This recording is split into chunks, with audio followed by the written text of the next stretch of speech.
Greetings and welcome to this week's episode of the Pixel Crashers podcast, a podcast where we discuss our thoughts on gaming news. I am Angelus de Mortiel, together with Xaiphen. Oh yeah, there I go again. See, normally it's Kev that I accidentally mute. Xaiphen's here. Yay! Again! Yep. And Deathshroud09. Yes, I am present. You are present and accounted for? In some capacity. Absolutely. Fun times. So, Kev is, of course, absent this week, but not sure why. Anyway, so this week has been an interesting week. We got to do a lot of stuff. Travis survived that rude dude named Matthew invading this town. Rude dude. Yeah, rude dude. Yeah, he's a rude dude. And fortunately enough, Xaiphen didn't feel any of the effects of it. At all. Huh? At all. At all. It was sunny there, which is normally Florida's MO, right? So video games though.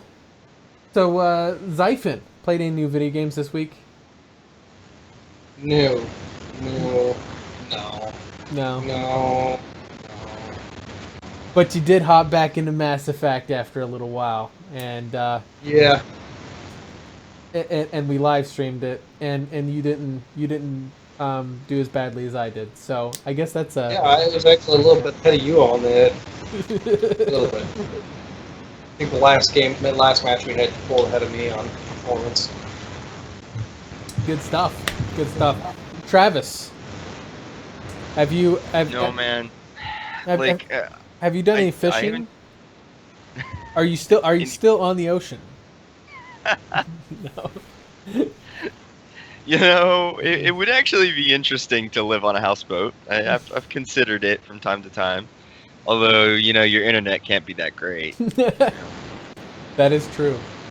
You also run into the thing of, you know, if a hurricane comes along, you don't really have a whole lot of ground in you, you know. So you probably Hurricane Stream boys. Hurricane Stream. You just watch the camera like floating from side to side. Because, you know, important that way. So you've probably been busy this week and haven't played a whole lot outside of Terraria, No, right? Yeah, like I said, I jumped on Terraria for a couple of minutes, and otherwise I've had I had a psychology test I had to do, like a 95-question psychology test, and like a paper that I've had to work on for English, and it's just been kind of slow, and like recovery at work from the whole Matthew nonsense. So I've not had very much free time. Yeah, I can kind of imagine. And what's going on, Rogue? Yeah, I can kind of imagine, you know, people might want to get their stuff cleaned up, and you know, pesky debris lying everywhere. I honestly probably it's more so the you know, I work at a grocery store, and we did like 100. I think it was like 150% like profit during that time period of like 2 days. It was ridiculous. It was insane. So you know, just the restocking and getting everything back into order afterwards. Like people in retail getting 80 hours that week. You know, it was pretty intense. I can kind of imagine that. So was there actually a lot of damage done? Like, how bad was it there? Not really. Not a ton of damage where I was at. I know it was it was worse on the coast. It wasn't as bad as it could have been because it didn't landfall as much as it thought it was going. Kind of scooped away, from what I understand, right? Yeah, it was quite fortunate, actually. Yeah, because I mean, I wish it would have been worse, but that's just because I'm a terrible person. But you know, I was like, man, finally it's been so hurricane parties. It's been so long since we've had an actual hurricane, man. I'm kind of like, I'm ready for it, you know. You heard it here first. Travis Travis is advocating natural disasters in Florida. He wants us to create a weather machine so we can actually create hurricanes on demand. This is probably going to injure my future presidential campaign. Yep, But, because this is going to be forever on the internet. And now whenever you run for president in like 20 years, people will be like, he's a terrorist. He wants to create hurricanes to kill people. So, Mort, I've got a question for you about your buddy there. Your little skull head dude. Is that your replacement for Kev this week? You mean Deadpool? No, the guy that's sitting on your desk beside you. Oh, yes. So, by the way, What's guys, his name, by the way? This is Kev. Kev is joining He was us a strong from my silent office. type. Yeah, he is. This is actually my buddy on here.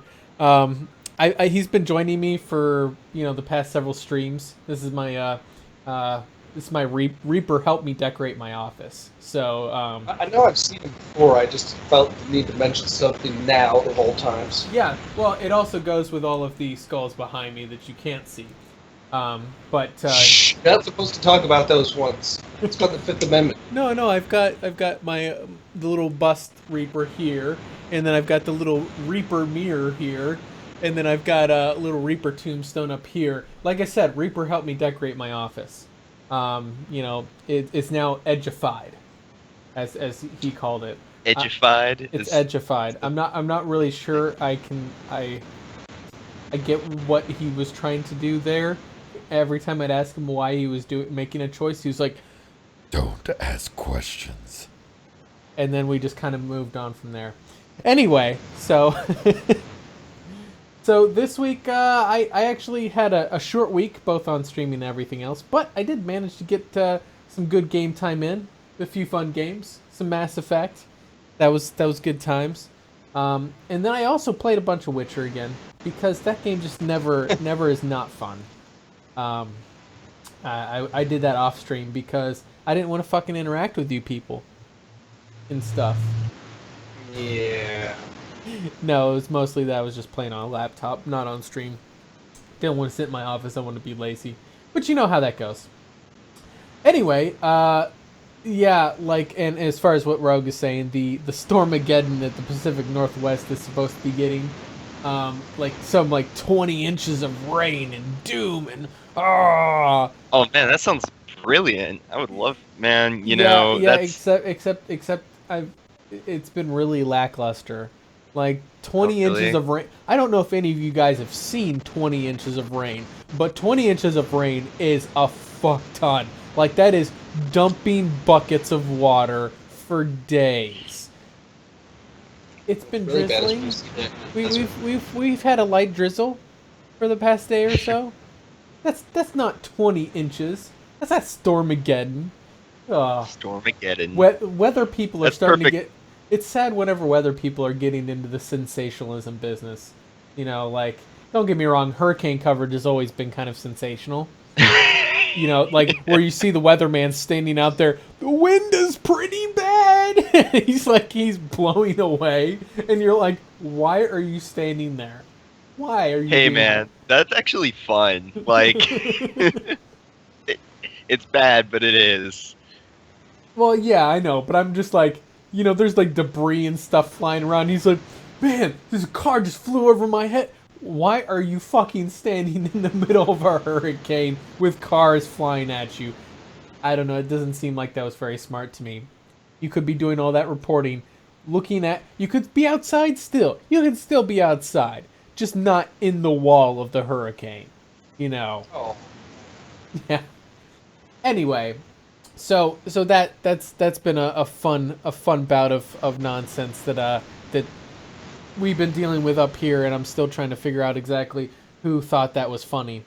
But whatever. It is what it is. And it looks like Xaiphen is broken. Anyway, so Travis. All right. Sorry about that. I Yeah. You're busting stuff. So I'm what? don't know Xaiphen's busting things. Oh, okay. Yeah. But So Travis, do you have any big plans for a huge Terraria stream? That's my question. Hmm, maybe, maybe Terraria. I've got this massive backlog of games that when I start streaming, I've got a lot of content that I would be able to go through just because there's so much that I actually own that I have yet to play. So, lots of first time opinion content potentially, and just some fun learning with Travis. Interesting. So what's the first game you think might be on your list then? To play on a stream? I don't know, or just to play in general.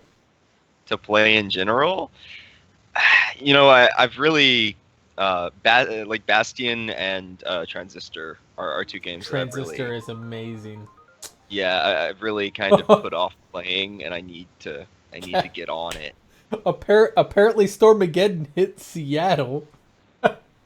See, Did it? in southern Washington, in central Washington, apparently there's nothing, but in Seattle, apparently Kev's power went out overnight and killed us. Oh, is that why? Yeah, that's Did he why text you? that's why Kev isn't here, guys. So you can blame it on the fact that he didn't pay his power bill. I'm kidding. No, they had a power outage up there. But in any case, so yeah, Transistor, great game. Sorry, I got sidetracked I there. agree. One of the best soundtracks in a game ever too. I was about to say, I've actually got I have both soundtracks, but I listen to the Bastion soundtrack sometimes on the way to work. So Good times. yeah, it's nice. It's really good music. I can imagine. Okay. But in any case, let's go ahead and get on to our first story because why not? I feel like it's almost required that we have to talk about this every couple of months. So Star Citizen, because Star Citizen is awesome, and we all like making fun of it. They held a CitizenCon 2016 happened on Sunday, and we kind of discussed many times Star Citizen before and some of the issues with it, but here I am again, still cynical. Because aside from CitizenCon being hosted at the fucking Avalon Hollywood, one of the premier nightclubs in fucking Los Angeles, and the actual story content section, Squadron 42, was delayed again. I don't know about that. I don't know how I can be the only person that has red flags and sirens all over the place. I mean, are you guys still like kind of? First of all, did you guys see any of the footage they showed? Yeah, I saw it was the jumping from atmosphere to atmosphere, which is not going. They said it won't be in the game, but it was like, well, what are the words I'm trying to find here? It was basically showing some like what their engine can do and yeah, the visually. procedural generation and that sort of thing. Like, again, as a tech demo, it looks impressive, but I have not once yet seen like I don't know. I know. Jurassic Jeremy, our former host. What's up, man? Shout out. But he has been a very big proponent. Wants to hope that it's actually going to do something great.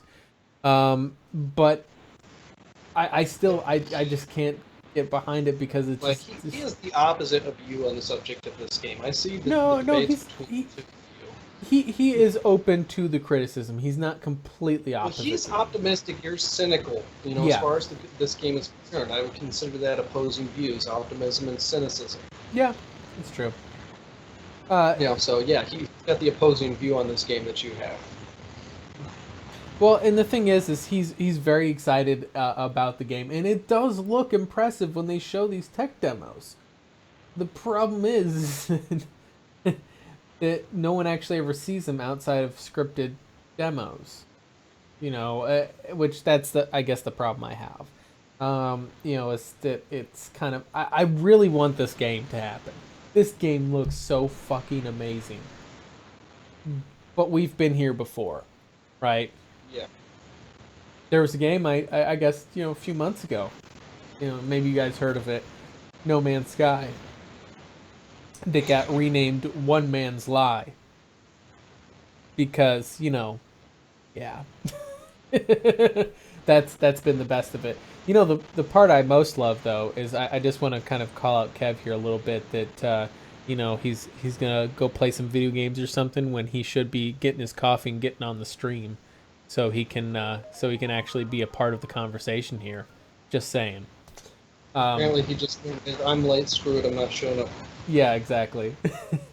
but so in any case though, do you guys actually think there is hope for this game to actually come out and be fully released? Since, obviously I'm a cynical opinion. I mean, it seems like the kind of game that would never have a full release, right? Like that's the kind of game where you would need like continuous working on it, similar to Warframe or something of the sort. I'm going to say no. At best, they may move it into a beta stance to the point to catch up to the point of Warframe. But unfortunately, I have not got really that involved in the game or even studying. I'm just going to mix up words right there. It's the word dice-o-matic. We will blend them up perfectly, or not so perfectly. At any rate, I haven't done a lot of studying into this game. I've seen arguments posed by you and Jeremy on the game, and unfortunately, I haven't, checked out gameplay footage videos or anything like that to catch my interest or dissuade my interest one way or the other. I've heard a little bit of things like this. My experience with other games and problems that they've caused, or problems that this kind of attitude has caused, whereas it's like creative ADD. It seems like, they keep coming up with new ideas to throw in there and changes and perfection. A combination of ADD and OCD, very bad combination. Where, all right, we found a way to perfect this one thing for the 100th time in a row. Well, look, a new idea. And perfect that and people, arguments start flying. People are working on things they shouldn't be. I think, what was it? It was one of the Deus Ex games. Human Revolution, if I remember right. Got a year delay on launch because of issues like that, and almost didn't get relaunched at all. And then you've got games that are in early access or continually updated betas, like Warframe, are a way to go around that, where they can actually have some part of the game out for people and get money off of it. But other than that, you still have problems you had before. Yep. And hey, look at that! It's Sleepy Kev. I told you I'm worried gonna have to hold this L, bruh. I never left. Hey, just get a Bloody Mary and work through the hangover. It's all good. Bloody Mary, where you been putting your mouth, bruh? Oh, that's comedy gold. That's comedy gold, right? I know, right? And I still lack pants. And that about sounds right. So Kev, what's your thought on Scam Citizen? It's trash. It's still trash. I haven't followed this story much. And of course, I just woke up. I haven't looked at the notes yet. But yeah, I have no faith in and I'm not No Man's Trash. All Man's Trash. But Scam Citizen. No faith. All Man's Trash, Scam Citizen. They're all falling the same pile of bullshit for me. I see this as a little bit different than No Man's Lie, or whatever, Any Man's Lie. One Man's Lie. And the fact that, the problems with the No Man's Lie, the problems with that is, they got over-exuberant on advertising, false advertising. They were pushed by the producers that they took on to, make, hype up the game more and make it more sellable. And they were also pushed to release it before the developers, that is. They were pushed to put that I would need to see proof that actually happened, because I actually don't see any evidence. I'm not saying that this is my opinion. This is what I think went on behind the scenes for that one, where Star Citizen, because of its status, as opposed to packaged game, packaged and sold game, and said, all right, it's ready, it's good to go, this is past beta. Star Citizen is we're not even in beta, we're before that, but you can still play what we have. So there are different ways that they're putting out the game, whatever status it's in. when you see Star Citizen or Warframe or a game like that, you can easily see what's going on behind the scenes more evidently coming through in the updates on the game. If you The thing is, though, is that whereas digital... a game like No Man's Sky is like, bam, here it is, and here's everything we've got, and you don't really know, you can't see in the game itself problems that they've been going on behind the scenes for the past year. Yeah, well, the thing is, and I would say that is the case, except there is one thing, and that's the fact that they're like Digital Extremes kind of has us spoiled, right? They actually are tend to be rather. I mean, there's still stuff behind the scenes, right? But they tend to be rather upfront and open on what they're working on. The actual struggles they go through, like, hey, can we balance this? That sort of thing. Whereas, as I notice, you're like, from what I understand and what I've read, Cloud Imperium Games is not nearly so open. They keep a lot of stuff close to their chest. And I think that's not even the point I was making, as far as like not even the PR releases, as much as like when you play the game, when you see what comes out in the game on the regular updates. Mm-hmm. That's the point I was trying to make. You know, the progress you see while you're playing the game just coming to the game itself. And you can see where different focuses and directions lie on different kinds of games like that have continuingly updated for ever. Yeah. And there are games, like I said, you know, Warframe is a good comparison on there, because obviously Warframe is, they pretty much have hinted that they're never going to release it from beta. You know, it's because it's kind of always a work in progress, always a labor of love. And so they'll probably never have a full release of the game, which I can. Yeah, but it feels like a full release game now, though. I think that's a little different. On to that point, this is okay. It's like that graffiti, you know, the popular place of graffiti where new tagger just keeps adding their own work to it. And some stuff gets painted over and some stuff just gets enhanced. But it's that same wall that just keeps getting more and more stuff, you know, and after, 5 years, it's got 30 layers of paint over top of it. But people just keep adding to it and changing some things a little here and there, but the wall's not going anywhere, and the wall's not going to change shape or get moved to a different place. It's just going to be there in its same state it always is. And I think there is actually a term in that for gaming, well, actually for software development in general. That term is called feature creep. And that's something I've kind of been critical of Star Citizen for a while. Is like, hey, you said, and essentially I'll explain their justification for it in a minute, but essentially they start out their first initial conceptualization, which is part of the development process. Let's be clear, conceptualization is part of the creative design process. It's part of development, right? That started in 2011. Now, they didn't kick off the crowdfunding until 2012, right? So, and then they started full-on actual programming, coding stuff in 2013. After, 5 years since it was originally conceptualized, and they started planning for stuff with it, it's been 5 years and we're still in alpha.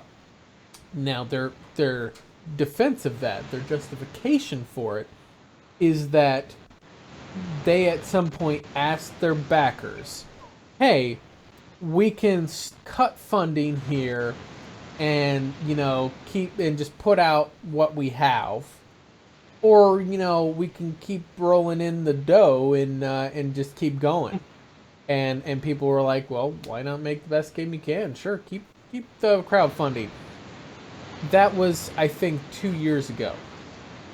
Almost like I'm pretty certain that was in 2014 when they made that asked that question, and now it's coming to the end of 2016, and they're still pulling in crowdfunding. At this point, they don't use Kickstarter or Indiegogo or anything like that. They are actually using their own website. They have their own monetary platform and an explicit no refunds policy that has made news a few times. Which I kind of was like, really? Like, you're essentially saying that, hey, if you back this game, you can never remove your support if you don't like where it's going. Which I kind of feel like that's a little bit disingenuous, but their defense of Sounds it, like PSN and Yeah. Xbox Live. right? You will start pre-ordering number one, but yeah, they'll tell you no, you don't get to get a refund for shit. Yep. And there Side was note, which is coming out of Alpha first. That what's it called? I can DayZ or DayZ No is Man's never or- going anywhere. DayZ is what's called abandonware. So actually, yeah, no, so no, No Man's they're Sky, still or not, I call it No Man's Sky, but no, No, so they is still develop. They still they develop. still DayZ. develop it. Yeah, it's so. The thing is that DayZ, I don't. DayZ still get updates. Yeah, it still gets updates, and so does Star Citizen. But the updates I see on those games that the actual end user sees are frankly like kind of minimal. Like they'll show in demos. Like, a couple months ago they showed a demo for the Alpha 3.0 of Star Citizen, which has, and it was Squadron 42, I'm pretty certain, was the main focus of it. And God, it looks gorgeous. A lot of shine and luster in there. But I never heard about it coming to actual players and backers.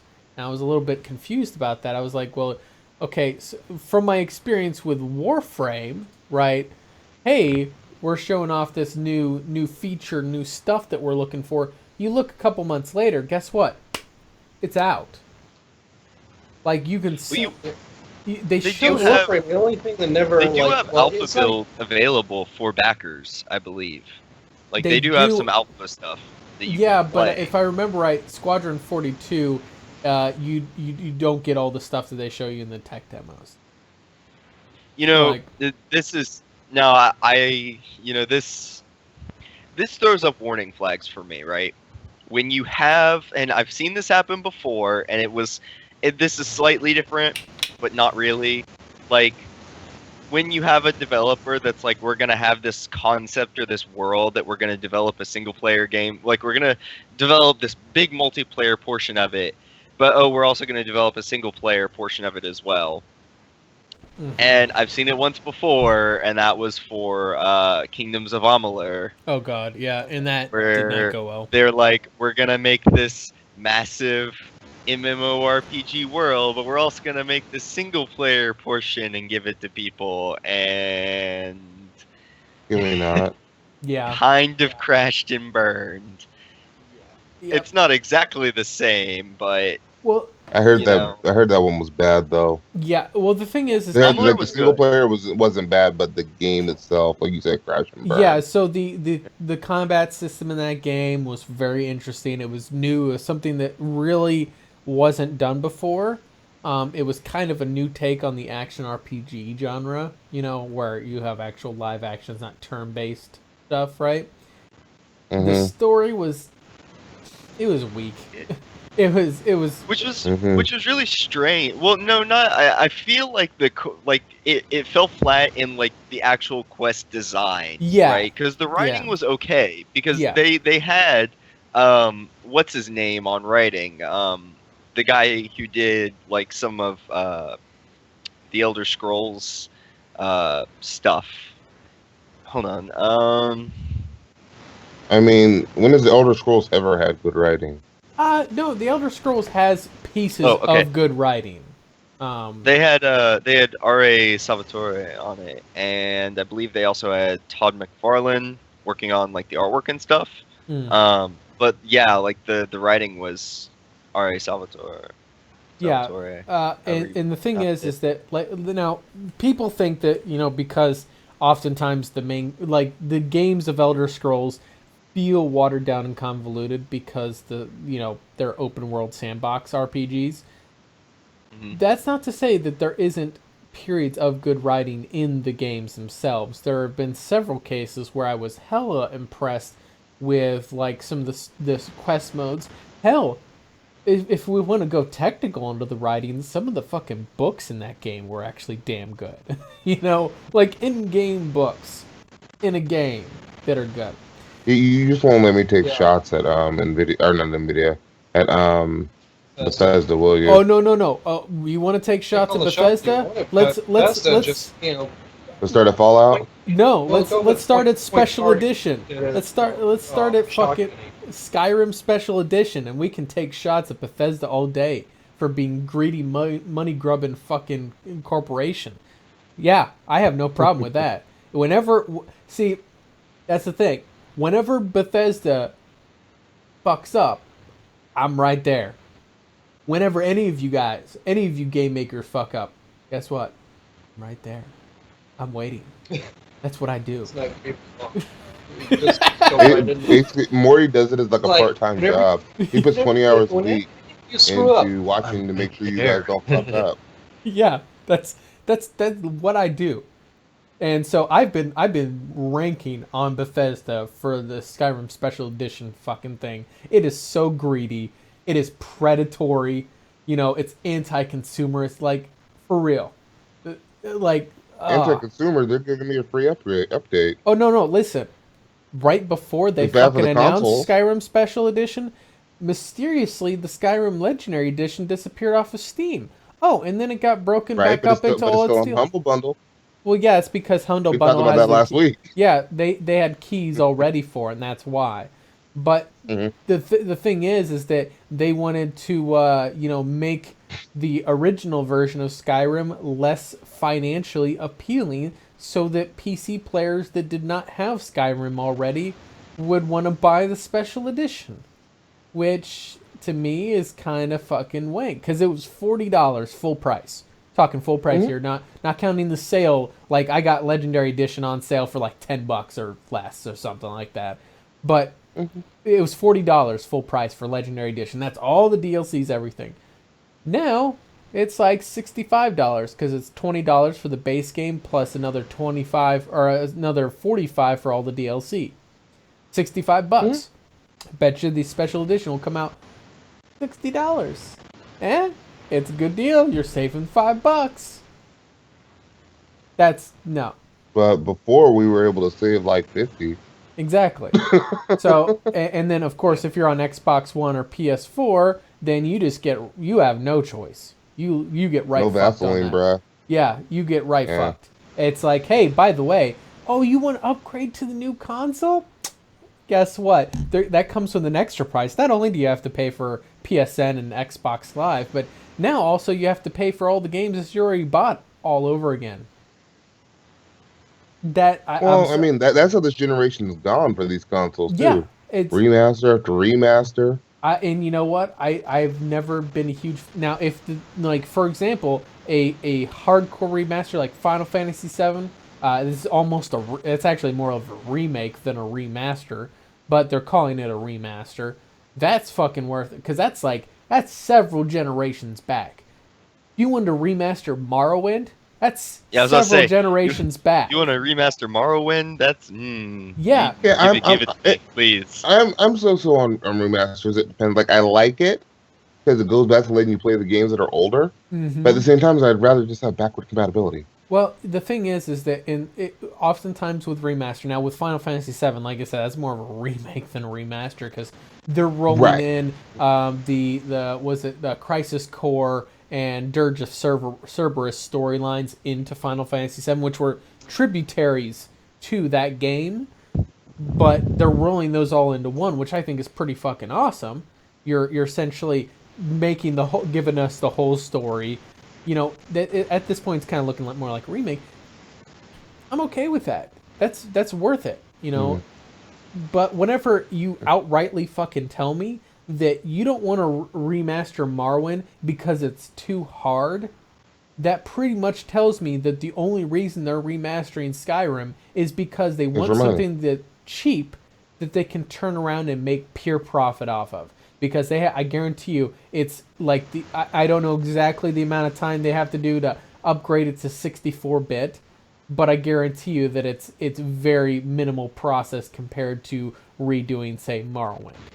You know. Oh yeah, Morrowind you have to build from the ground up. Yeah, you have to. It's kind of, but it's like the Tomb Raider remaster. That was unnecessary, and that's kind of what I'm getting at. You know, that was completely unnecessary. Yeah, exactly. The Last of Us, they should have just launched it on PS3 and PS4 in the first place. Yep, Yeah, exactly. Especially because it came out like 6 months before the PS4 did. Yeah, and that's They like, should have just waited. That would have been an amazing exclusive app to have at launch. and the thing is, There comes a point where when a remaster becomes, reasonable and prudent, right? Like, Right. I feel and like there's a point where it's not. I feel like at Right. least, I mean, even to the point where everybody's saying like, "Oh, remaster Mass Effect." As much as I'd love them to remaster, especially the first one, It's not at that point. I don't think. it's not there yet. I We're not ready say, there. I kind of throw on this kind of loose blanket, and it's a loose blanket, let's be honest, of around 2 generations back for consoles, because that's kind of how we measure the eras of games, right? Is console generations, because PC, it's been like PC, it's always been there, But with consoles, we had the PlayStation 1 N64 era. We had the PlayStation 2, Dreamcast, Xbox era. We had the PlayStation 3, Xbox 360 era, and so on. So I personally think if you want to remaster a game, it should be from that Xbox, PlayStation 2 era. And good God, there's so many fucking games to choose from. That was one of the most prolific eras in video game history. Like, Right. I mean, even then get it right. Like when they remastered, what was it recently? Marvel Ultimate Alliance. That was on the PS2. I remember I played it on the PS2. Yeah. And that was a fucking mess on PC. They done fucked it up. Yeah, and I don't get how they fucked it up. I hear it's actually a lot better now, but I hear it's still not right. Yeah. And I say because that was one of my favorite games on my PS2. So I'm still waiting for them to fix it because I'd love to play it again. Yeah, and that's the thing is that I feel like that's a good pool of if you can't be creative enough to come up with your own games, which, let's be honest, a lot of your game makers are not that creative nowadays. I mean, if you look at Assassin's Creed, well, not even look at Assassin's Creed. Look at all the games out there. Everything's kind of rinse and repeat. Yeah, every shooter, for example, still wants to be Call of Duty. Yeah, even though Call of Duty's on the decline. Even games that preceded and had their own huge base audience want to be Call of Duty, a la Halo. Halo. That's what I'm looking at. That too. Yeah, Halo. No, I mean Halo obviously was the big multiplayer shooter before Call of Duty was even popular, right? Right. It was that. I remember back in the day. It was about it, and it's always been about CS:GO. Yeah, or Counter Strike. And Counter Strike as well. And the funny thing is that now CS:GO has been around, and that's not changing a whole lot. But like Halo, you look at Halo 5 versus Halo 2, you can tell there's a lot of Call of Duty influence in there. I don't think there's and I've been playing Halo 5 off and on last year. I don't see the COD in it. I see that it's just faster. It doesn't feel like the old ones. Yeah, but I don't think it feels like COD either. I would say they've been influenced by other shooters, but not specifically Call of Duty. Mm-hmm. They've looked at other shooters. I would totally say that about Halo 5. Yeah. Yeah. They looked at other shooters and seen how, what has made other shooters popular, and they've tried to incorporate that into Halo 5. Yeah, fortunately enough, I still have not seen any quick scoping with the sniper rifle in Halo 5. So I guess that's a bonus. It's more feasible though, the way their ADS system works in there. Yes, it's more feasible. I don't know if it's possible, but feasible. I haven't tried it out because I haven't played with anyone on because of PC only at this point. Well, I mean, you guys need to try it out. Then I've been trying to get you guys on that Forge mode. Nope. Same. Fuck that. You give me the goddamn full game, I will buy the full fucking game. Stop with this whole no matchmaking. What the fuck is that? Fuck you, Bungie. You know how how I got around that? I found a Discord server, and people just make their own matches. That's. we got enough people on our Discord server. As long as you got 35 gigabytes free space, it doesn't cost anything for the partial game. I would prefer to buy the full game. Yeah, me too. Well, that's ideal. Yeah. Mm-hmm. But yeah, I think after the outrage, they did say that we're looking at adding matchmaking later. Okay. But it was only meant to be like a tool to use for the base Halo 5 game. Yeah. Where people took that as, Halo's on PC now. Yeah, no, it's not. Kinda. But yeah. Anyway, let's get moving on to a story that I know Kev is super excited about, because I know how much he loves PlayStation. So It's so funny that you that say that. I have this IGN video up.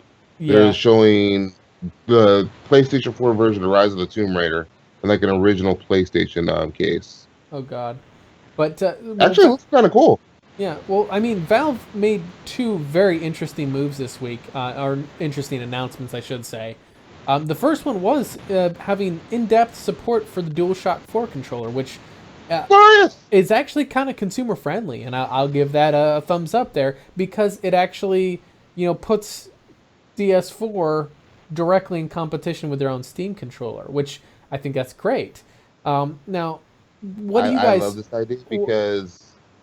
Go ahead. No, I was gonna say, what do you guys think of this? Go ahead. I love it. I love it because, and we've talked about this. I see. I'm on the fence about the Steam controller still, Mhm. but I love the DualShock 4. So to me, this is definitely the win. I want my big thing is I want more games to natively support the DS4, even down to the button prompts. Or where a lot of games are doing it. I don't know. It bugs me. It's not something like I don't know where those buttons are on the PlayStation controller.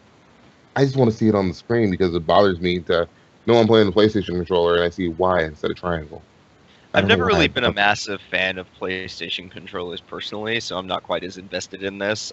That said, I have not used a DualShock 4, so The eh. DualShock 4, in my opinion, I've owned all 4 PlayStations, is probably the best variant of it. I'd say that or the one on the PS2.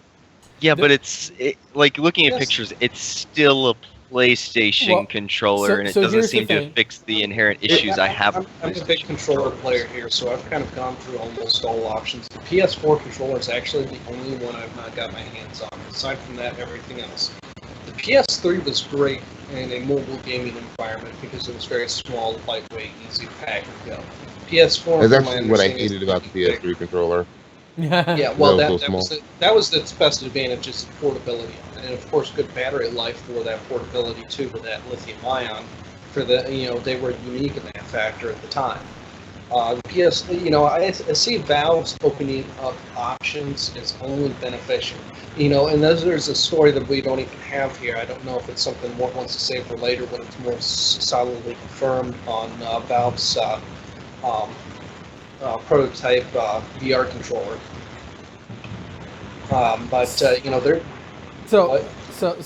so the reason why I didn't include that story is because that story, the only reason they did that was it's a fucking marketing move. They were trying to take Steam. Hey, get that? They were trying to take Steam out of the sales of Oculus Rift's controller launching. That's all it was. They are interesting design. I'll give you that, but that's Well, Valve is there's nothing involved in the confirmed design for the HTC Vive controller anyway. Yeah. So, Valve is definitely trying to get themselves into controller marketing, development, and other stuff like that. And they're just opening up more and more options on that with the acceptance of the PS4 controller. I'm just, my thought on it is why not before? Why wait this late on this? They should have been able to say support PS3 controller before even current consoles came out. Yep. But I think it's a good idea, especially since they're trying to open up to as much possible open source to a certain point. You look at some of the open source options on the Steam controller. They have all the specs posted online. They invite people to mod the controller. And there's several people that have actually created CAD designs for 3D printing on. Well, they controller actually- shell Yeah, they actually released the full, the actual CAD, the CAD profile Yeah, that's what I for meant by it. Yeah, specs. It's not just the hardware, firmware, shell, everything. They've got full specs released. yeah, and the thing is that I think that there was kind of a change in ideology of Valve. I don't know when it started, but if you look back, obviously several years, Valve was very anti-consumer, and I'm not. I have no qualms with calling them on that bullshit there. No refunds? Who the fuck doesn't offer refunds? Like that was Microsoft, Sony, Yeah. GameStop. not You tried to go on the fallacy of digital goods, no refunds, which if Yeah. you don't think about it, or I should say, if you think about it only a little bit, it makes sense. But when you think about it for more than 2 seconds, you're like, wait a minute, it's still good. It's whether it's digital or not, it's still good. So you should still offer refunds if you're a good business. Here's what fucks me up about this. You want me to pay for your digital goods the same way I will with physical, treat it just like physical when you sell it to me. You know, except for the fact that you don't have to deal with manufacturing and shit. Yeah. But when I want a refund, oh no, it's digital. And that's the thing, is that I've been highly critical of that move. Valve, like you said, PSN, Xbox Live, all of those, I've been highly critical of those. I can't fucking stand whenever they're like, oh, no refunds. It's blatantly anti-consumer. The second thing that I was very critical about, and apparently, I met a lot of resistance from players on this. I fucking hated Steam's summer and winter sales. The whole buy this now countdown timer. You have 24 hours to buy this. Now, if you guys think back far enough, I don't know how far back you all remember, but now they started later on where they would offer all of the sales that they previously had on flash sale or whatever the last day of the Steam sale. But they didn't used to do that. They started that later on. But the thing is, still, this is your last fucking chance. You have to buy this now or forever hold your peace type of thing. It is blatantly anti-consumer. It's trying to force people. How is that different than sales, though? Anti-consumerism it's extreme marketing. It's like Apple grade marketing right there. It's like, you want our product, you will buy it, as opposed to like, ours is better than the others. It's creating a false sense of urgency. That's why I say it is, and then it's not necessarily anti-consumer. Is they're using extreme marketing tactics, no refunds, or like say there's some special conditions on those sales that after the buy. Then yes, I would look at that as anti-consumerism. But otherwise, trying to push people into panic buying or compulsive buys, or impulse sales. That's what marketing term for that. I don't necessarily like it, but it's not as necessarily anti-consumerism. Trying to torpedo your competition, that's anti-consumerism. Trying to put out more desirable marketing, not so much. Yeah.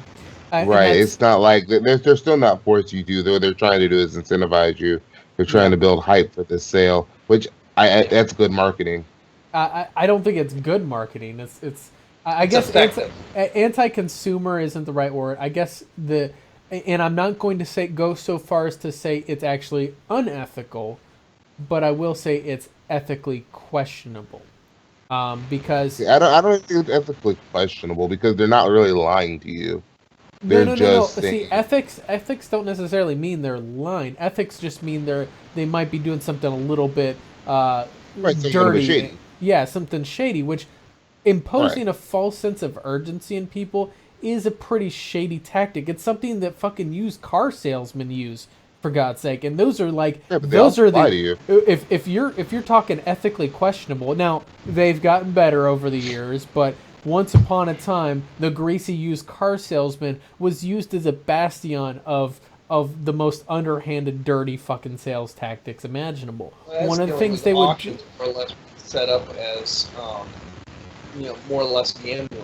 Like they show you how cheap people have gotten things at auctions. The reality, if you get something that cheap, whether it's an online auction or real physical auction, their advertising is you could get this ridiculously expensive item for not even pennies on the dollar. Pennies, partial percents of pennies on the dollar. And you never actually get that, but it drives people with potential gambling tendencies to try and get in on that because, I could get this awesome deal. And, that's another form of aggressive marketing. I really don't like it. I see it as ethically gray.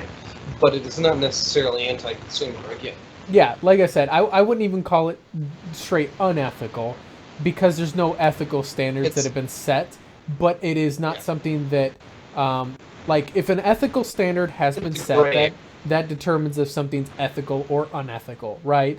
If no standards have been set and something is kind of shady, that's where I define it as ethically questionable. It's not necessarily unethical because no standards have been set. That's kind of the way I see it, and that's where I was saying. Now now to their Valve's credit, they have since abolished that false sense of urgency. They now just give you a flat sale for a week. There's no flash sales or whatever, and they've also instituted their refund policy. And now they released the Steam controller. If they were going to go with their ethically questionable things, or even anti-consumer things, they could try to cut out other controller support out of Steam to try to force people into getting that the would be Steam controller. unethical. That would be very anti-consumer. Like, they're trying to eliminate competition, but they haven't been. Microsoft, on the other hand, their support for the Steam controller is almost... Now, there's a catchy area on this. Official support for Steam controller is, okay, the Steam controller has keyboard and mouse emulation, while a Microsoft-based game, like from Windows Store, will work fine for that. However, the Steam controller can also emulate Xbox controller inputs. Yeah. And most games work fine with that. Unless it's coming from the Windows Store, it does not recognize it whatsoever. You have to have an actual, Microsoft controller plugged into your system for it to work properly. Yeah, but my thing is that, right, so I don't suspect they're going to be supporting a DualShock 4 controller either. It's pretty much... That's partial anti-consumer, not as strict, because, well, it's their own system, their own store system. It's not, but, it's also, you're hosting on the Windows operating system too, whereas that one is... I can't say yes or no. I can say maybe, whether or not it's anti-consumer. Yeah. That sort of situation. Well, the other part of it is that, like, if you look... Honestly, I kind of feel like the ecosystem's set up by... And this is not relegated to consoles, but Xbox, PlayStation, as well as the Google App Store and the Apple App Store and the Windows Store on Windows 10 or Windows 10 Mobile.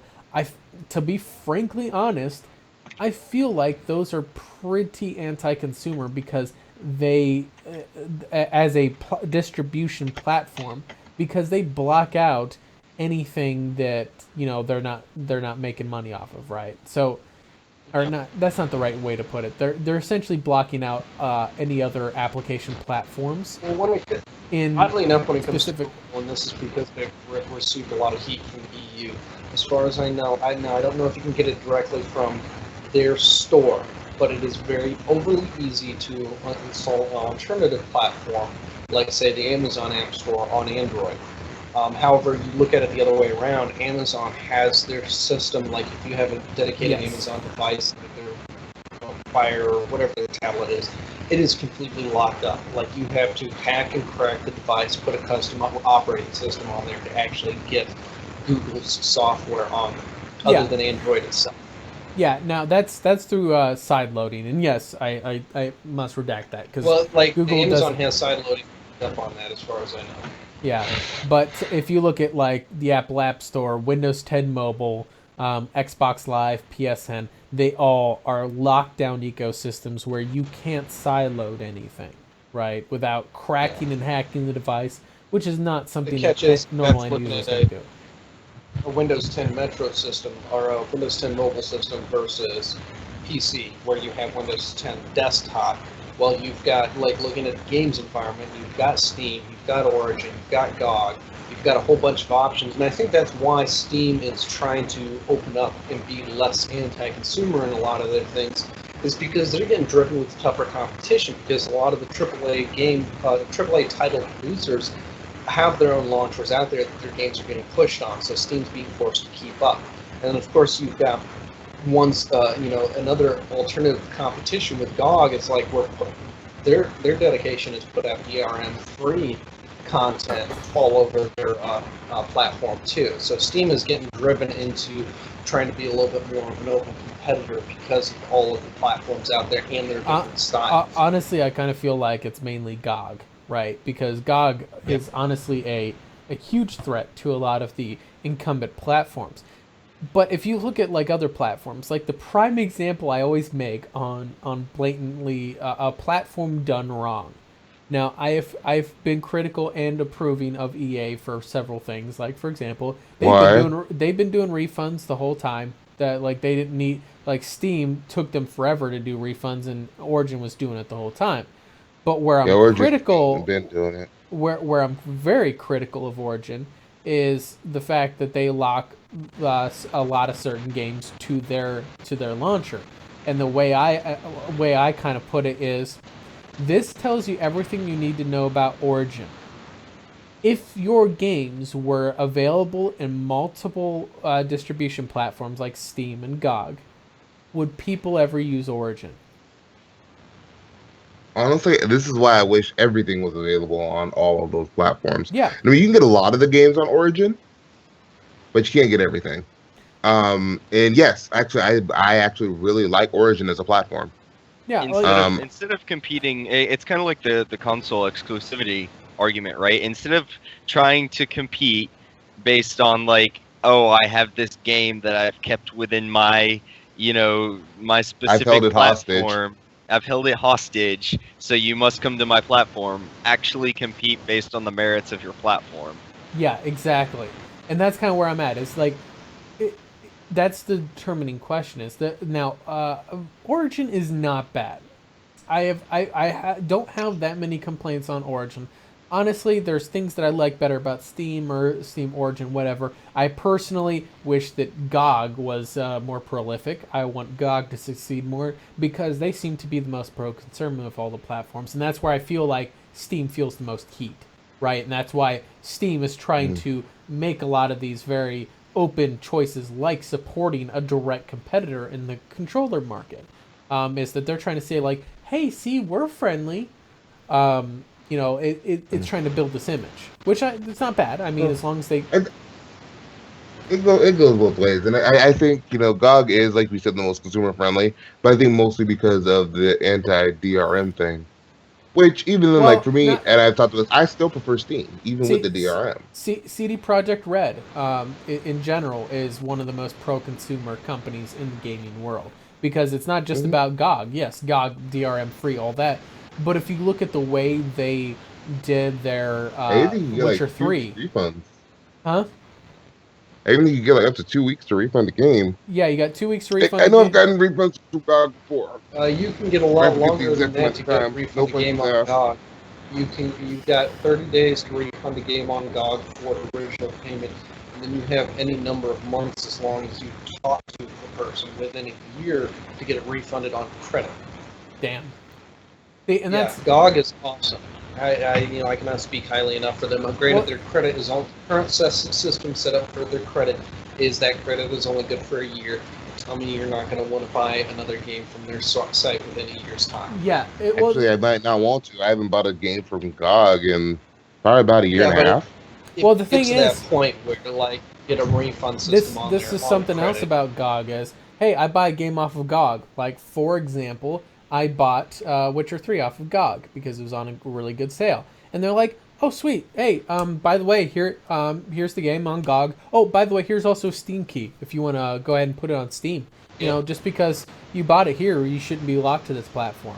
However, if you want the automatic update system from GOG Galaxy, you can also use it on our platform. So they're like, hey, here's a choice, but we have this extra feature that you may like since we made the game. We do have extra functionality, but it's not really going to harm your experience at all. It's just extra convenience, right? And also That's on top of that. Yeah, sorry. I was gonna say it's just it's a very friendly, non-coercion method of trying to encourage people to use GOG Galaxy. Yeah. Another feature they offer on to your variability of acceptance and trying to help people out is, say if you've got a game that you don't want to use the Steam key but you just want to create a link for it, you do not have to have GOG running to launch that game. It direct launches. Unlike Origin, try and direct launch the game, Origin will start. Well, that's the whole DRM free thing. That's exactly. Yeah.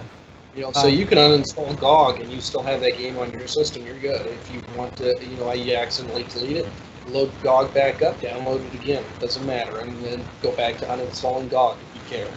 Yeah. One thing I do like about this system too is, for example, when I went back to The Witcher 3 earlier this year, I was like, yeah, I might play some of this DLC. It made me start all the way over from jump because one of the updates wiped my save. And it was fine. I had already beat the game I was coming up from after the ending. But with Steam, you have to have the latest version. With Galaxy, it's DRM free. I don't ever have to update it if I don't want to. Yeah, well, and the one thing that I do like about what Steam does, and Origin also now supports this as well. Obviously, but this is not new for Origin; they've had it for a while. But the concept of cloud saves, those are handy for the games that support it.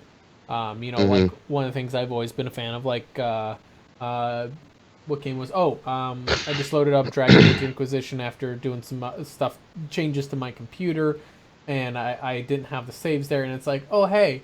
We went ahead and synced your cloud saves for Dragon Age Inquisition.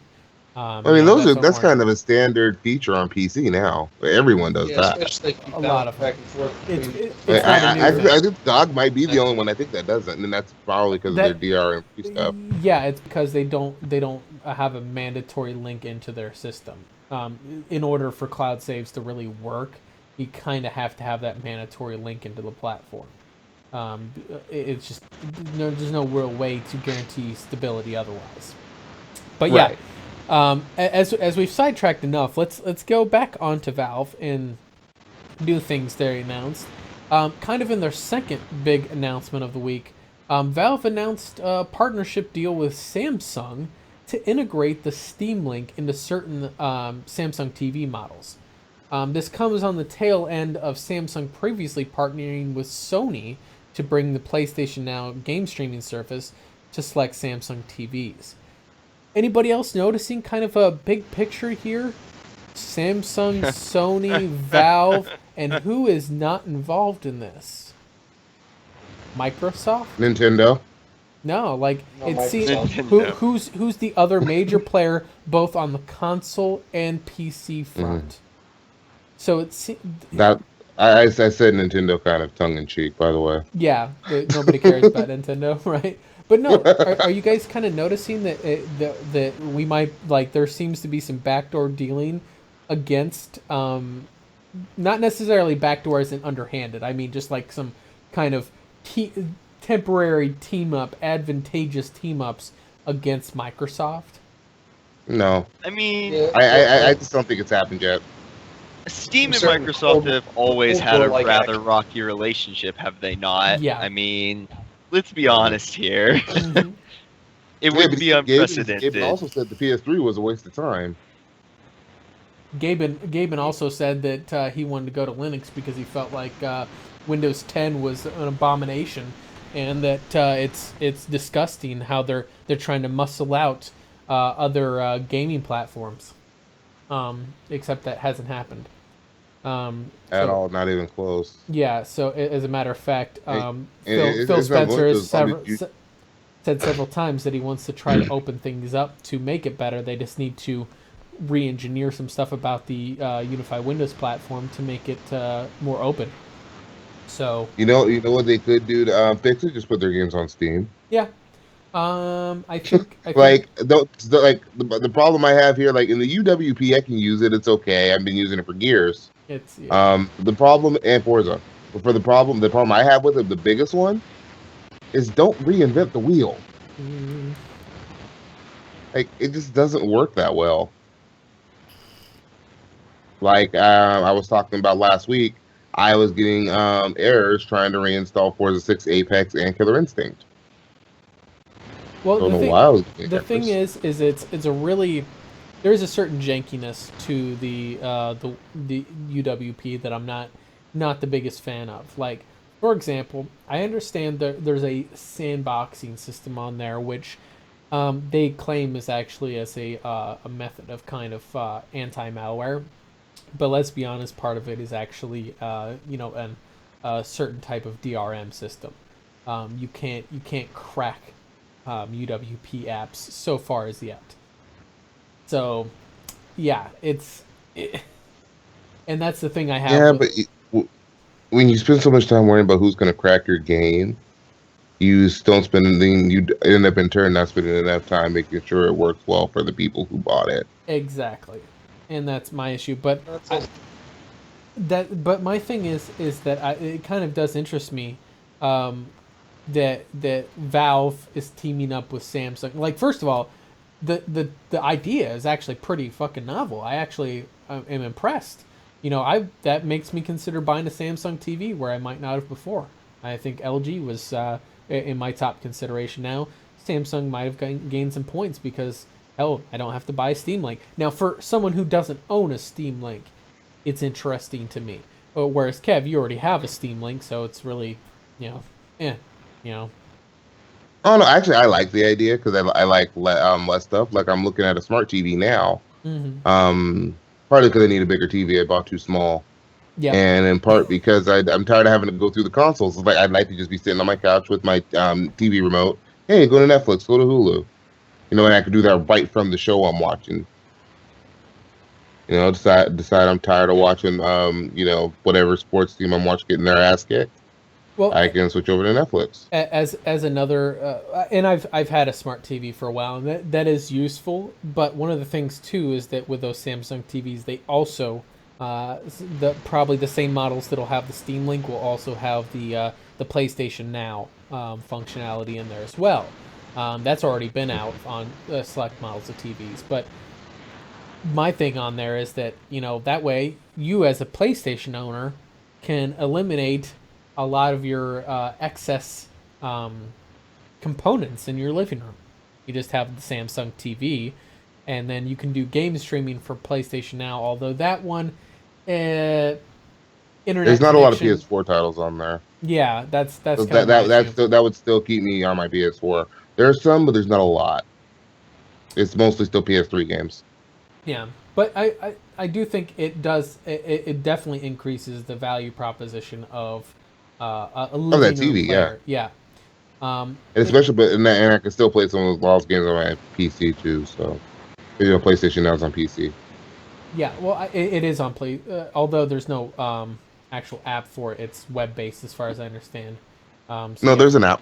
Oh, is there? Okay. I thought it was web based, but whatever. Do you guys think this kind of unison, not necessarily Sony? I feel like that deal was made a long time ago, but do you think that Valve is going to continue using this as a push into the living room experience? You think they'll maybe? I think so. I think that they obviously it's something they've been working on for a while. They've made a hard push on it with the Steam Machine that really didn't succeed well. I mean, it has a lot of potential behind it, but it's just not moving along at the pace that it needs to, and there's already strong console presence. But I still think they're trying to work their way into the living room. They're just looking on re-angling it in different ways. I think the living room experience is probably going to continue forward as more and more people discover that the what am I trying to say? The positive aspects of PC gaming, right? Like that's the core component of how this is going to work. Is more people are going to understand that the proprietary Microsoft PlayStation consoles are not the end all be all of the living room experience, and that maybe like a Windows 10 setup or a Linux setup is possible in a living room, and it can offer advantages that a console can't. I'm going to disagree with you there, Travis, due to mainly the operating system. I think having to use mouse and keyboard in the living room experience, just to navigate through Windows, at least for me, kills a lot of the living room experience. Yes, you can use Steam Big Picture mode. You don't have to have that. Well, there's a couple of options against that, because I have a setup on things like that and I've dealt with it. One, the Steam controller, without even using Big Picture mode, has a rather smooth and integrated mouse and keyboard feature on there. And if you wish to do some custom personal tweaks on that, you can only enhance it. And I mean like keyboard experience, being able to type in text if you need to search something, with their touchpad typing feature, which is rather unique and interesting, and a hell of a lot faster than trying to type select letters out with an analog stick. Not as right, good as but keyboard, what I was trying to there's get also out. lightweight all-in-one keyboard touchpads that are also very effective for navigating. As I'm holding Oh up yeah, right yeah. now. There's lots of them. Yeah. That's what I was trying to. I have the Logitech same K830. one. Yeah. I don't have the 830. No. What I was trying to get at though was that it's not as intuitive necessarily as using a controller on a console because it's kind of built in that way. Yeah. Yes, there are tools that can get around it, but yes, there is Steam Big Picture mode. So but I still don't feel it's completely seamless yet. So For can me, rather than we're talking about the navigation of Windows, can I throw out another posit to you guys? Since I'm talking about a kind of a joining of Valve, who has been a big proponent of alternatives to Windows. Of the alternatives to Windows, I should say, of the other operating systems that are in existence, obviously we have Linux and its many flavors. We have OS X, who is another company that makes their own proprietary OS. Samsung with Tizen. Tizen is actually the operating system used by their smart TVs. Kind of seen a theme here. If Valve and Samsung got together enough, they could make what I would call an all-in-one TV / Steam box. That would be fucking awesome. Because instead of Tizen is Linux based, it's Unix based. It's actually it does not use a Linux kernel. Really? My concern is the same concern I have. At least I thought it wasn't. I may have been wrong. It may be a Linux kernel, but the problem with navigating my concern with that is the same concern I have with the Steam machines, and kind of the same concern I was talking about then. Because PC gaming isn't just Steam, and that was the part I didn't get out. Mm-hmm. It's like, so you're still gonna have to go back and forth between these options. Like Origin doesn't even really have a controller option. Yeah. To get around. So it's kind of like playing around with all these different ideas, and I feel like none of them are really like seamlessly working. Yeah, what I'm looking at is it's not the controller that has the complete ease of navigation on the console. It's actually not the controller at all. It's the UI. It's like big tiles, great for a bigger TV that you're far away from.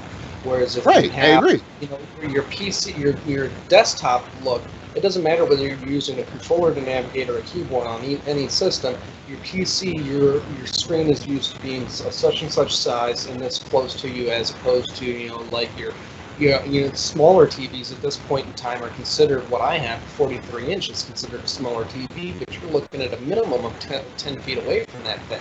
Whereas if you have these little text boxes and the web browser navigation you're used to, and the Windows type setup, whatever system it's on, the Windows type setup, that's not as easy to deal with, no matter how big or how good your definition is.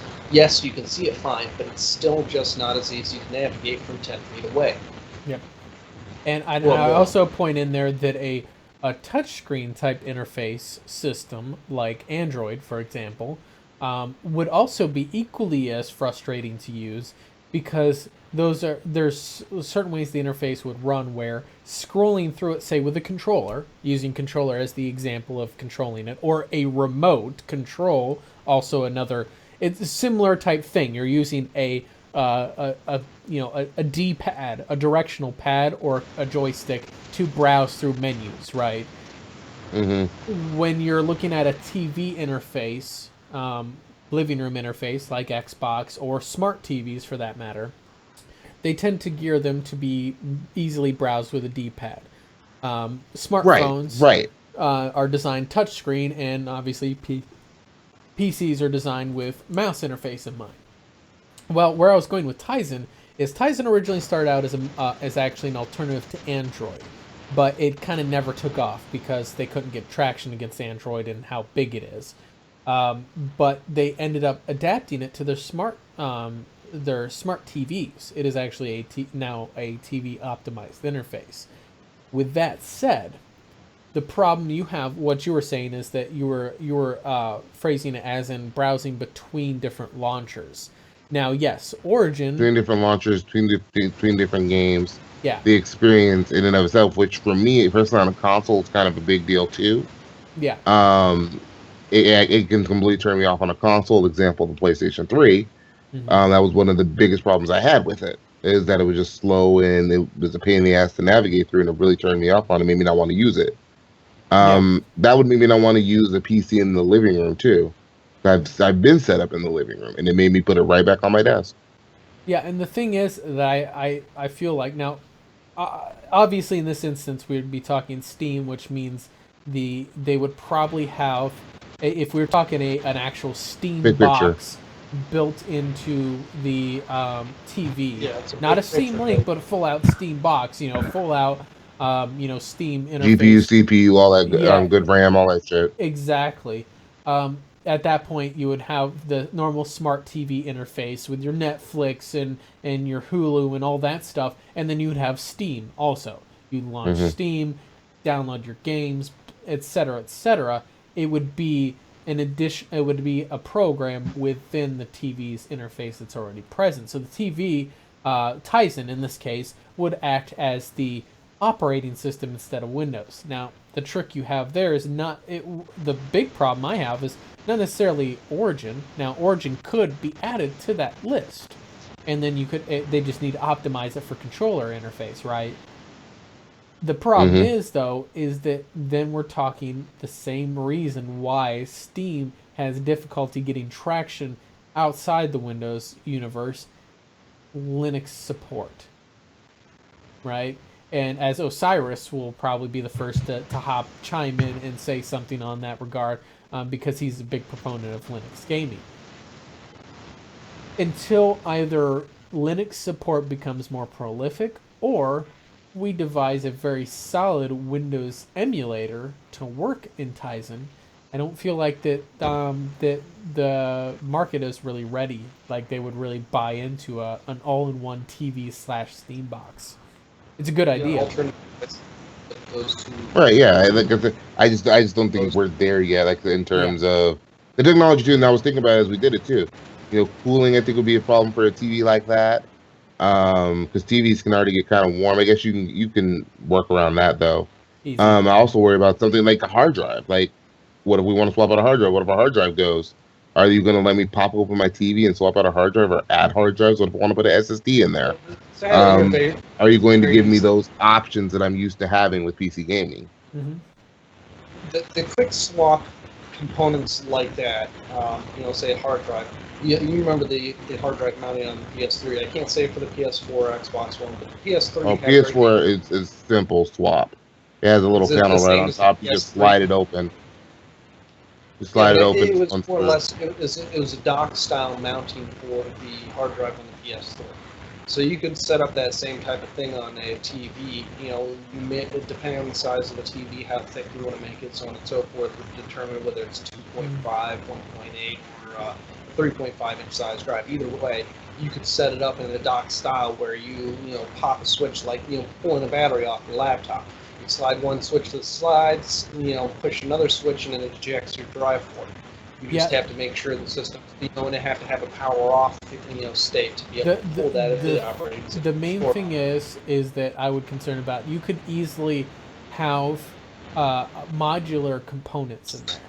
The question is, now here would be my theory, or my design idea on that, is, so TVs, obviously the popular trend with TVs nowadays is for them to be thin. Let's not add bulk to the TV. No, instead we have this new technology you guys may have heard of called Thunderbolt 3 that has a 40 gigabit bandwidth to it that is actually being very frequently used for external graphics type systems.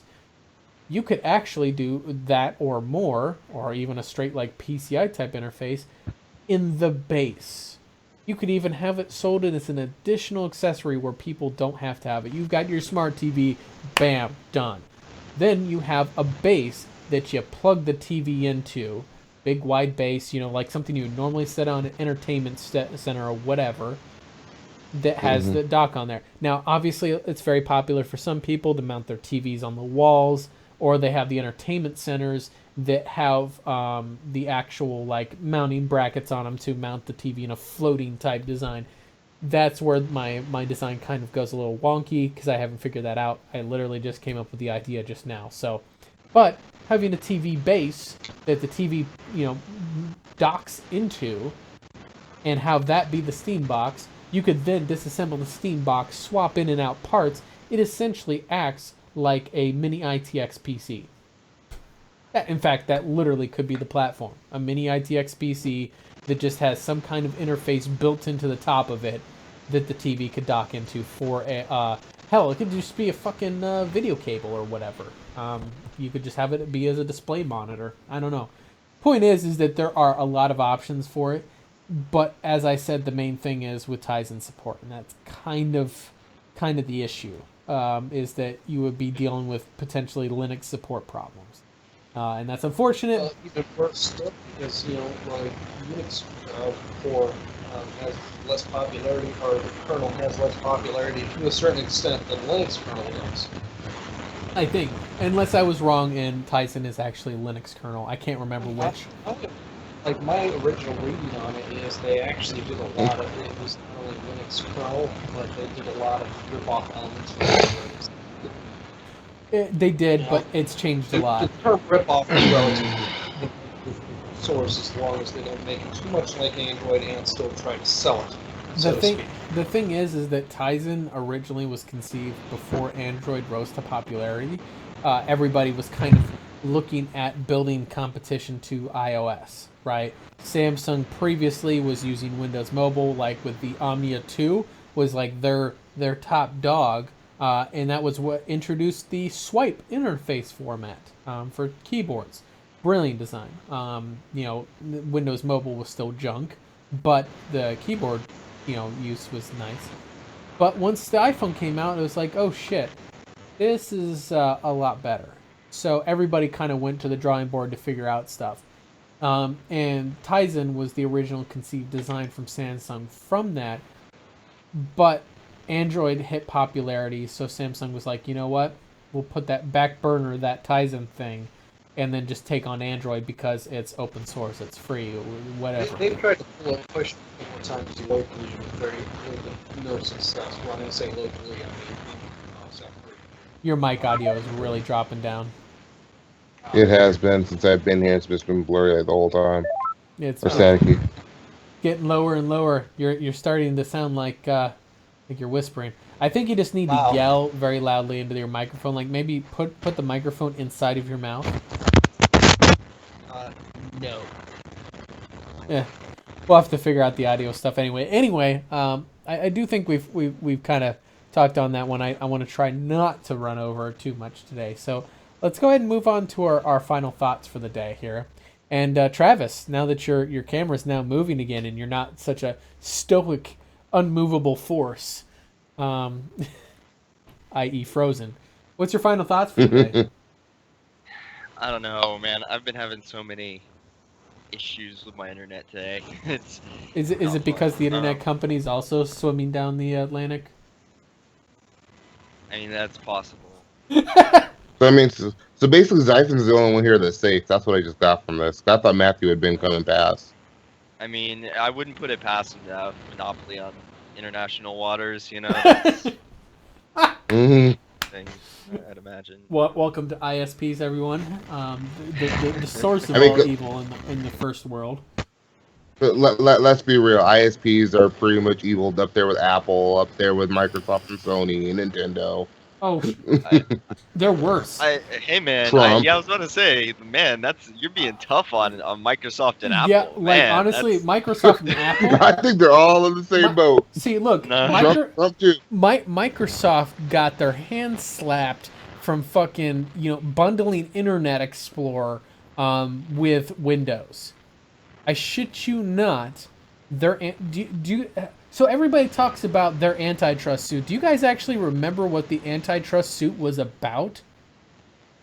More or less, yeah. It was Internet Explorer being bundled into Windows. Yeah, because it was anti-competitive, right? 'Cause, Yeah, oh, you're gonna like so a lot of people like to throw that up as like some way of Microsoft being evil. That's what they got sued over, and they got their kind of their But hands Internet slapped. Explorer sucks.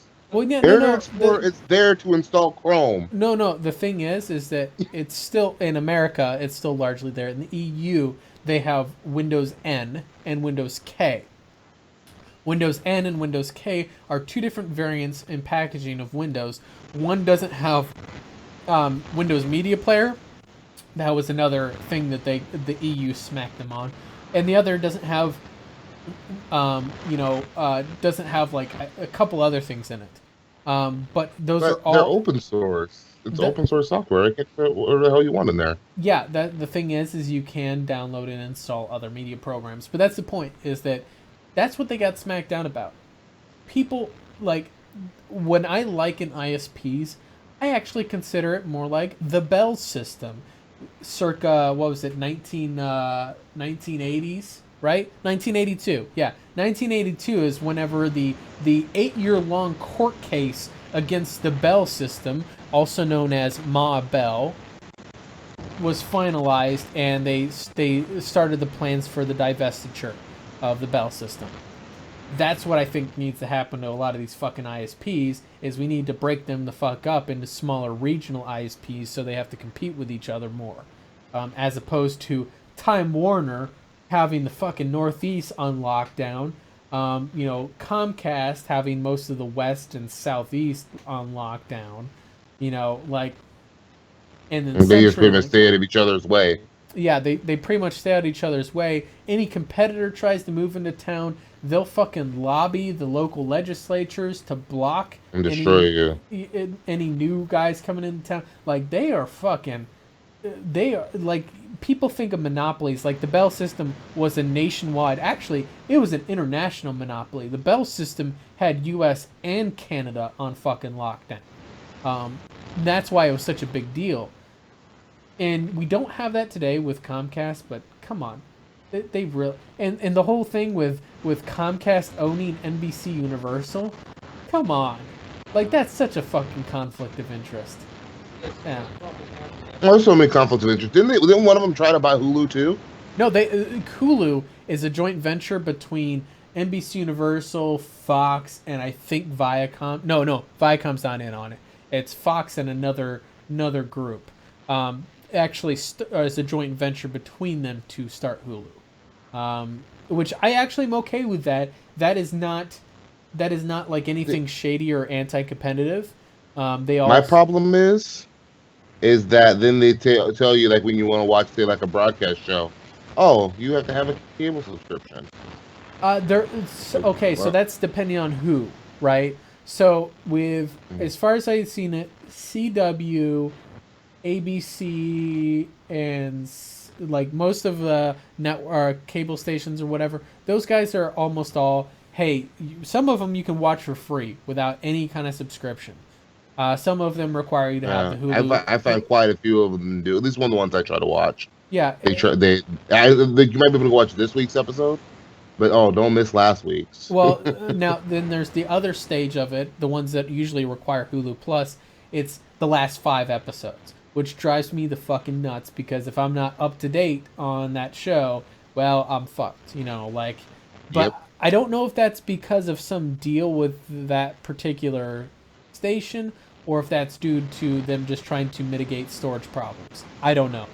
I think it might be a few different things. Like, I remember a show that I used to watch, Chicago Fire. It's made by the same people who make Law and Order. I would watch you can watch Law and Order a whole season, no problem. You can go back last season and watch it, no problem. Like right now, Yeah. and as well as the current season on Hulu. But you can only go back 5 episodes with Chicago Fire. Yeah. And that was the example I was using, where if you don't watch this week's episode, if you missed last week's episode like 2 weeks ago, forget about it. Yeah. They're gonna ask for a Now, cable subscription, and then it goes to the last 5. There are some of them which, fortunately enough, I've been happy that it's pretty much how it works is that once a season's complete, it gets shot off to Netflix. right? So you Yeah, I like watch, that. The Walking Dead does that. yeah, Agents of S.H.I.E.L.D. does that, and that's one I watched. And essentially, since the new season started up, I realized I hadn't finished last season, but last season was already done.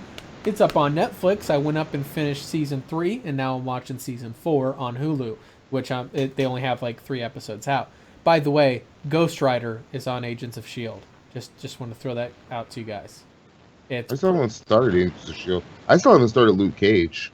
Or Daredevil. For that matter. I'm still midway through season 2 of Daredevil. What's that?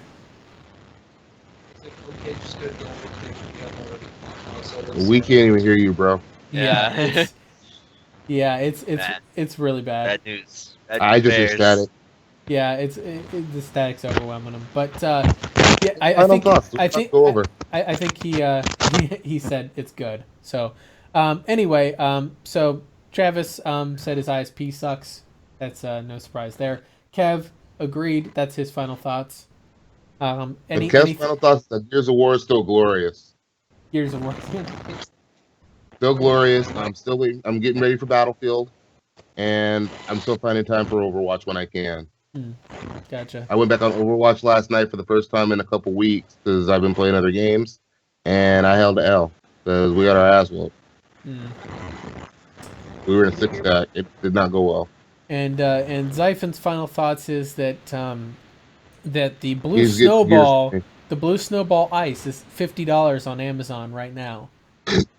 I still swear by my Audio Technica 2020. Well, yeah, but that's like a $80 mic. Yeah, $80, and that's a regular blue snowball's $80, but the ice version of the blue snowball's $50.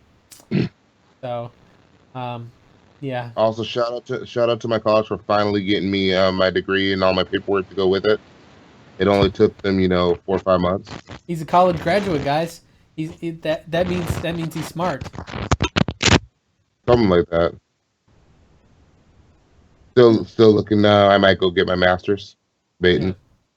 While we're waiting for. Oh, hey, look, there's Xaiphen. I think he plugged in his other mic. Hurry in the show. Yes. Well, but I got locked out on everything here. Yep. Now you can hear you. Hey, look at that. Complete signal failure. It happens. But if you got the Razor Man of War, you wouldn't have these problems. Hashtag go Razor. But not the Stargazer. Stargazer's trash. So sorry, I for some reason your Audio Technica just whenever you said that R word, in these Logitech 933s, it just sounded like junk. Well, maybe it's better now. Yes. Yeah. Sounds much better now. Glorious. Sounds glorious. So I don't know why the Realtek kept just dropping the volume on my microphone. It did not want to maintain max mic volume. I get so annoyed whenever it does that. I'm telling you, it's because it wasn't Razer.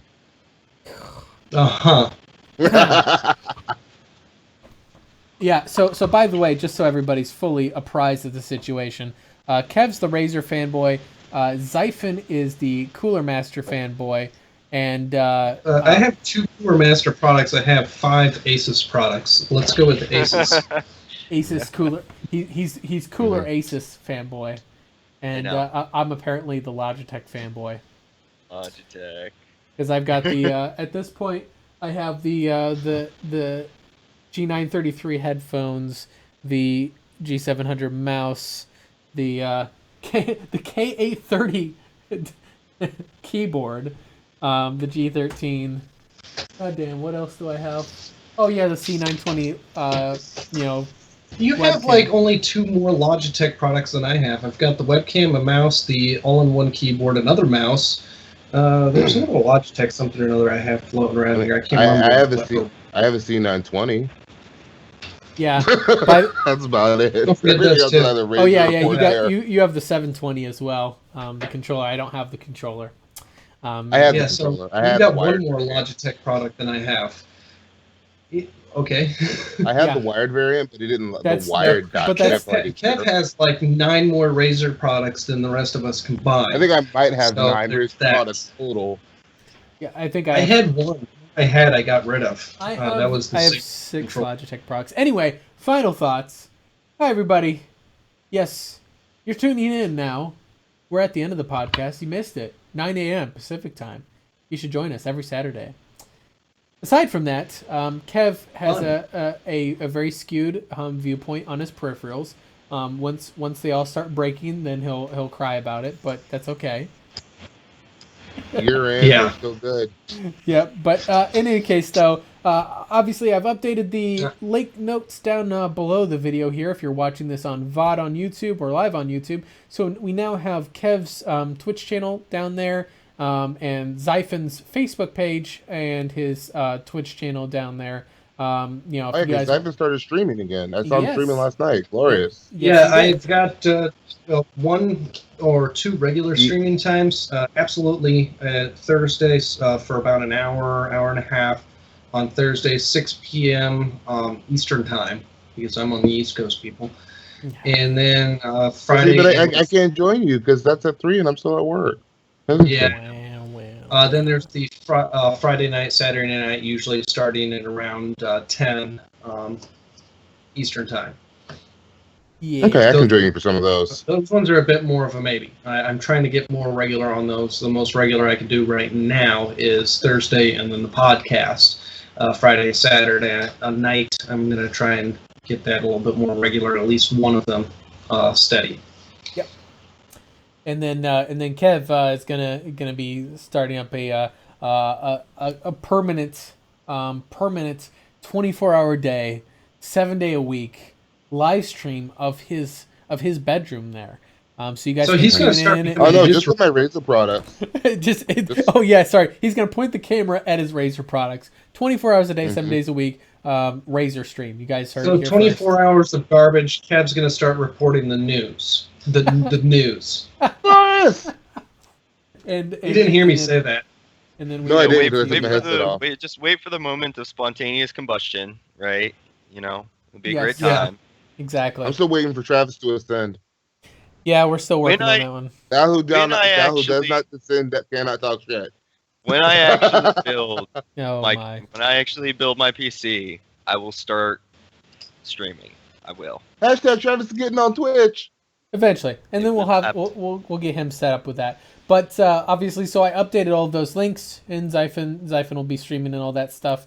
And also, we also have our my daily plug for our Discord channel down below. If you guys haven't joined there, please come join us. You can chat with us and stuff, and then you can hear us arguing about how crappy Hanzo is. Screw you, Joe. Hanzo is junk. Nobody likes him. And Nobody stuff. likes Hanzo. Yeah, and Joe had to also, abandon our I need to get podcast back for- to my stream schedule. I'm going to try to get back this week. I do 7 p.m. Pacific Standard Time on Sunday, Tuesday, and Thursday. Just had some family stuff going on. Mostly been sick. So, I'm coming back! Rogue, Coming screw back to you. Battlefield, hopefully. Nobody likes Spamzo. He's a cheap son of a bitch, and I don't like him because he kills me a lot. Yeah.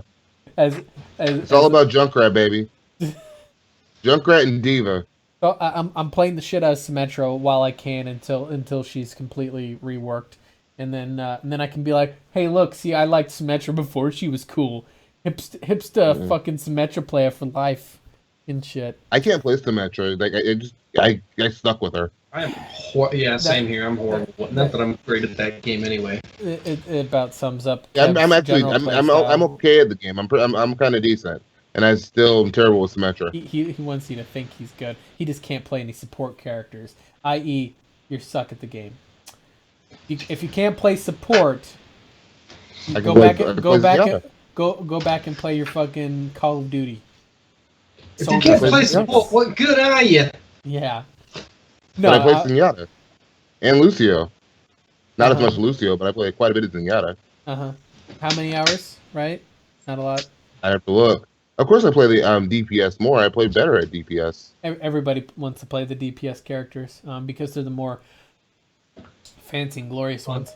But yeah, They are glorious. yeah, Zenyatta is pretty I powerful. play Diva too. I wouldn't say Zenyatta. I'm a decent tank. But I feel like that's a conversation we need to have another time, rather than right at the end of our podcast. Rogue, thank you for trying to extend this out by talking shit about Overwatch characters. Rogue And- vessel. In any case, guys, so we got all the links down there. We got the Discord server. Feel free to come join us. All that good stuff. We're live here, obviously, every Saturday, Sunday, some day of the week, Saturday morning at 9 a.m. live. And then we are also, video on demand available on the Pixel Crashers channel and on Kev the Gamer's channel. Other direction over here, and his link will be down in the description below. Until I can convince him he has. That's right. We changed. I it have. up This now. is like the third week in a row that I haven't uploaded it. Yeah, that's right. That's Second or right. third. See, look at that. I'm not even paying attention. We have so Kev and I both have links on our YouTube channel to the Pixel Crashers playlist for all of the podcasts that we're doing. So there's that. Any case, we're gonna go ahead and sign off here, guys, and we will catch you all next week on the Pixel Crashers podcast.